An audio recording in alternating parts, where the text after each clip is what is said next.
Welcome to our channel. Today we how to connect WhatsApp notifications to Bubble step by step clearly.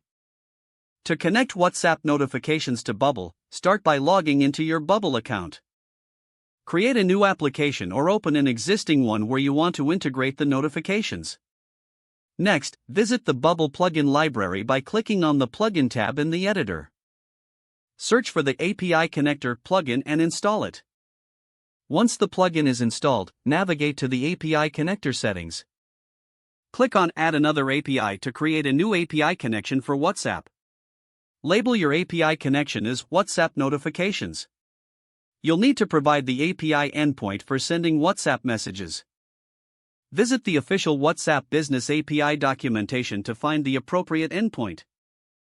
Once you have the endpoint, paste it into the API URL field in Bubble. Now, set the API method to post, as this is a common requirement for sending messages. In the headers section, add the necessary authorization details. You may require a token or key, which you can obtain from your WhatsApp Business API account. In the body section, input the necessary parameters, including the recipient's number and message content. Make sure to format the parameters according to the WhatsApp API specifications. After setting up all the details, click on Initialize Call to test the connection. If successful, Bubble will show a confirmation that the API call is functional. Now, go back to the workflow editor in your Bubble application. Create a new workflow where you want to trigger the WhatsApp notifications.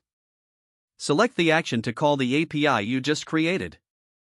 Fill in the details required by the API, such as recipient and message variables. Test the workflow to see if the notification is sent successfully. If everything works as intended, you're now ready to use WhatsApp notifications in your Bubble app. Save your changes and publish your app when ready. If the page does not load, refresh the browser or try again in a private or incognito window. Make sure you are using the correct email address, then retype it carefully to avoid small typos. If your password is not accepted, use the reset option and create a new strong password you can remember. Check your spam folder for verification or security emails, then complete any requested confirmation step. Enable two-factor authentication if available to improve account security and reduce unauthorized access risk. Don't forget to like this video and subscribe to our channel for more step-by-step tech guides.